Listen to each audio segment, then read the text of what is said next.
কিছু মানুষের কথা শুনলে মনে হয় তারা বিদেশটাকে মনে করে ফ্যান্টাসি। বিদেশে যারা থাকে তারা হচ্ছে অন্য গ্রহের মানুষ, তাদের জীবনটা এত বেশি সুন্দর।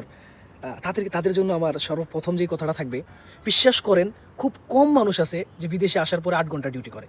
যাক, আমি তারপরেও মেনে নিলাম আপনি প্রথম 2-3 বছর তো খুব কমই সম্ভাবনা আছে যে আপনি 8 ঘন্টা ডিউটি করবেন, কারণ প্রথম 2-3 বছর আপনার বেশিরভাগ সম্ভাবনা আছে যে আপনি 12 ঘন্টা, 14 ঘন্টা, 16 ঘন্টা কাজ করতে হবে, কারণ ওই টাইমে আপনি নতুন। আর আপনার যদি কোনো স্কিলস না থাকে তাহলে তো আপনার কথাই নেই যে কী পরিমাণ কষ্ট আপনার উপর দিয়ে যেতে পারে। যাক, তারপরও আমি মেনে নিলাম যে আপনি 8 ঘন্টা ডিউটি করবেন বিদেশে আসার পরে। আপনি যদি গ্রামে থাকেন তাহলে আপনি চেষ্টা করেন যে শহরে যে কোনো একটা জায়গায় আসার, যেটা আপনার জন্য অবশ্যই বিদেশ, যেখানে আপনার মা বাবা কেউই নেই, ফ্যামিলির কেউ নেই, যেখানে আপনি নিজে রান্না করে খাইতে হবে, সব কিছু আপনি নিজে করতে হবে, আপনি নিজে ইনকাম করতে হবে।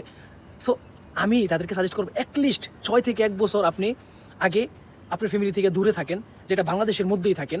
যদি আপনার কাছে মনে হয় যে আপনি আলহামদুলিল্লাহ 6 মাস বা 1 বছর আপনি থাকতে পারছেন, তাহলে আপনি বিদেশের চিন্তা করেন। এর আগে বিদেশের চিন্তা করেন না, কারণ এমন অনেক মানুষ আমি দেখছি যারা বিদেশটাকে ফ্যান্টাসি মনে করে আসছে, তারপর বিদেশ থেকে চলে গেছে। যে আপনার টাকা খরচ, আপনার ফ্যামিলি প্রেশার, আপনি অনেকগুলো টাকা ঋণী হইবে, অনেক পিছিয়ে যাবেন। যে আপনি বিদেশ আসবেন কেন? যেন আপনি লাইফে একটু আগাইতে পারেন, তাই না? আপনি একটু লাইফে শান্তি পান, তাই না? দেখবেন আপনার লাইফটা আরও অশান্তি হয়ে গেছে, আপনি লাইফে তো আগাইতে পারেনই নাই, আপনি ফিনান্সিয়ালভাবে আরও অনেক পিছিয়ে গেছেন। সো অবশ্যই আমার এই কথাটা আপনার মাথায় রাখবেন। আসসালামু আলাইকুম রহমতুল্লাহ।